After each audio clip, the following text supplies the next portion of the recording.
When you hear the sound of the bell, you know you're in the championship rounds with of Essex, and I'm here with the Women's Boxing Wednesday feature.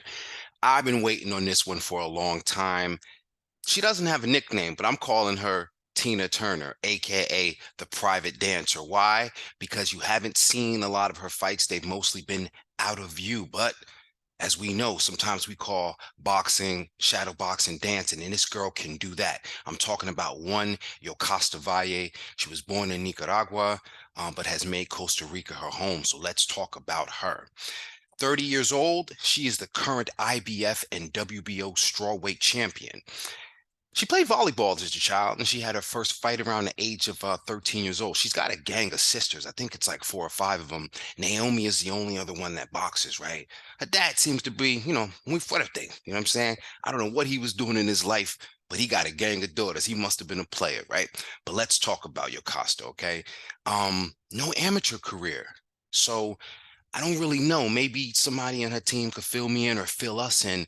What was she doing in those early years? Maybe it was the volleyball, staying athletic. Maybe it was being self-trained. But she ended up turning pro in 2014. Now, in 2016, she's a three-division champ, by the way. So in 2016, she won the Atomweight championship. That was a highlight. That was, at that point, she was 11-0 in her career. Here's where the story took a turn, and this is where most fighters would have bowed out, but this is what makes her great. 2017, she lost the WBO Light Flyweight title, all right, to Nkao Fujita of Japan, all right. That was her first loss, first title shot, right? Well, second title shot, but in the super flyweight division.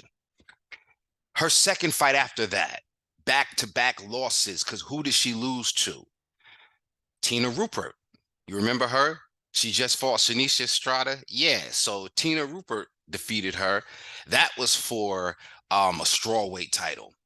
Yokasta bounced back. She didn't waste no time, all right? 2018, right? No. Yeah, 2019, she would then win the IBF strawweight title via split decision, all right, against Joanna Pastrona of Spain. 2022, she'd win the WBO title against a Vietnamese fighter. I'm not even going to try to, disrespect or disparage her name. But again, after the two losses, she's back on the roll. Now, again, first thing people may say is level of competition. Who's the competition? Everybody she's been in the ring with, they're fighters. They might have been in the ring more than you and I, so don't question it. Out of sight doesn't mean out of mind, all right? Because here's what she did to propel herself right into that picture, all right? I told you, she was privately dancing down in Costa Rica, which where most of her fights were. But now these fights are picking up visibility, okay? 2022, all right? She won the the super flyweight title from Evelyn Bermudez. Now, Evelyn Bermudez was already reigning over that division. Yokasta moved up to grab those titles, right? Hell of a feat. She moved back down, vacated those belts. Evelyn's doing what she's doing with that.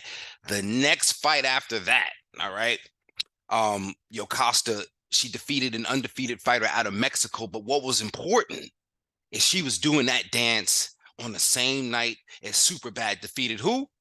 Tina Rupprecht. All right. So, in that night, both of their post-fight announcements, undisputed. And if you've never heard me mention these two fighters or this fight before, this is what you need to know. You need to find out, do your homework, because when they fight, this is going to be as big as we've seen in all of women's boxing. So, that's what you should pay attention to. Go back and do your homework. All right, ladies and gentlemen, this is the Women's Boxing Wednesday feature. Thank you for joining me. King of Essex. I'm out.